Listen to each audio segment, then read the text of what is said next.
நண்பர்கள் அனைவருக்கும் வணக்கம். நம்ம சேனலில் அனைவரும் பயன்பெறும் வகையில் பல பயனுள்ள தகவல் எப்படி பண்ணிருக்கோம். இந்த வீடியோவில் சீனியர் சிட்டிசனுக்கு 1200 ரூபாய் முதல் 2000 ரூபாய் உயர்வு சார்ந்து வெளியான முக்கிய அறிவிப்பு.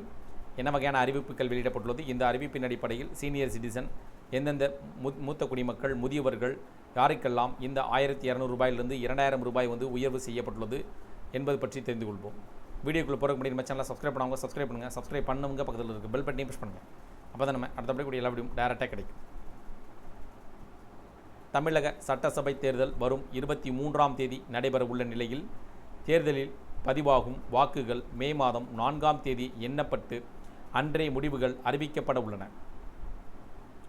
தேர்தல் கூட்டணி கட்சிகளுக்கு 70 தொகுதிகளை ஒதுக்கிய திமுக 167 தொகுதிகளில் போட்டியிடுகிறது.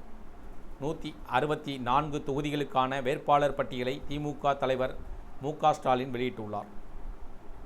இந்த நிலையில் திமுக தேர்தல் அறிக்கையை முதலமைச்சர் மு.க. ஸ்டாலின் வெளியிட்டார். அதில் இடம்பெற்றுள்ள முக்கிய அறிவிப்புகள், திட்டங்கள் என்ன என்பதை பற்றி தெரிந்து கொள்வோம். 1 முதல் 5ஆம் வகுப்பு வரை படிக்கும் 19 லட்சம் குழந்தைகளுக்கு முதலமைச்சரின் காலை உணவு திட்டத்தில் வழங்கினோம். இனி கூடுதலாக 15 லட்சம் மாணவர்கள் பயன்பெறும் வகையில் முதலமைச்சரின் காலை உணவு திட்டம் 8ஆம் வகுப்பு வரை விரிவுபடுத்தப்படும் எனவும் தேர்தல் அறிக்கையில் அறிவிக்கப்பட்டுள்ளது. மகளிர் உரிமைத் தொகை ரூபாய் 2000 உயர்த்தி வழங்கப்படும் எனவும் திமுக தனது தேர்தல் அறிக்கையில் வெளியிட்டுள்ளது. இலவச மின்சாரம் பெறும் 20 லட்சத்திற்கும் மேற்பட்ட விவசாயிகளுக்கு எந்தவித மீட்டரும் பொருத்தப்படாத நவீன மின்சார பம்பு செட்டுகள் வழங்கப்படும் எனவும் அறிவிக்கப்பட்டுள்ளது. தமிழ்நாட்டில் அடுத்த 5 ஆண்டுகளில் 10 லட்சம் புதிய வீடுகள் கட்டித்தரப்படும் என்றும் அறிவிக்கப்பட்டுள்ளது.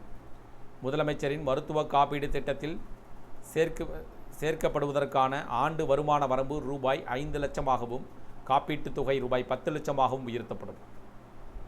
கல்லூரி மாணவ மாணவியர் உயர்கல்வி சேர்க்கையை அதிகரிக்க புதுமை பெண் தமிழ் புதல்வன் திட்டத்தின்படி மாதந்தோறும் வழங்கப்பட்டு வரும் ரூபாய் 1000 இனி 1500 ரூபாயாக உயர்த்தி வழங்கப்படும். நெல் கொள்முதல் விலை குவிண்டால் ஒன்றிற்கு 3500 ரூபாயாகவும், கரும்பு கொள்முதல் விலை டன் ஒன்றிற்கு 4500 ரூபாயாகவும் உயர்த்தி வழங்கப்படும். அதேபோல் ஆவலுடன் அனைவரும் எதிர்பார்த்த, குறிப்பாக முதியவர்கள், மூத்த குடிமக்கள், சீனியர் சிட்டிசன்கள் எதிர்பார்த்த முதியோர் உதவித்தொகை ரூபாய் 1200 2000 ரூபாயாகவும், மாற்றுத்திறனாளிகளுக்கான உதவித்தொகை 1500 2500 ரூபாயாகவும் உயர்த்தி வழங்கப்படும் என திமுக அதனுடைய தேர்தல் அறிக்கையில் 2026ஆம் ஆண்டு சட்டமன்ற தேர்தலுக்கான தேர்தல் அறிக்கையில் அறிவிக்கப்பட்டுள்ளது. இதன் மூலமாக முதியோர் உதவித்தொகை 1200 ரூபாய் வழங்கப்படுகிறது. இந்த தேர்தல் அறிக்கை மூலமாக 2000 ரூபாய் உயர்த்தி வழங்கப்பட இருப்பதாக அறிவிப்பை வெளியிட்டிருக்கு.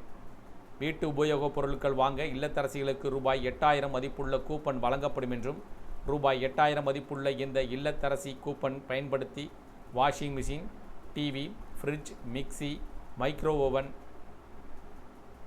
மற்றும் மின் அடுப்புகள் போன்ற வீட்டு உபயோகப் பொருட்களை வரும் வருமான வரி செலுத்தாத குடும்பங்களை சேர்ந்த இல்லத்தரசிகள் புதிதாக வாங்கிக் கொள்ளலாம் அல்லது ஏற்கனவே பயன்படுத்தி வரும் பழைய பொருட்களுக்கு மாற்றாகவும் பெற்றுக்கொள்ளலாம் எனவும் தனது தேர்தல் அறிக்கையில் வெளியிடப்பட்டுள்ளது.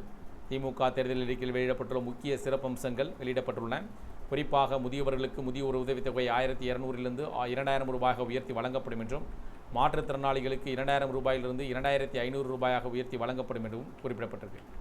அதாவது முதியோர் உதவித்தொகை 1200 2000 ரூபாய், அதேபோல் மாற்றுத்திறனாளிகளுக்கு 1500 ரூபாயிலிருந்து 2500 ரூபாயாக உயர்த்தி வழங்கப்படுவதாக அறிவிக்கப்பட்டிருக்கு.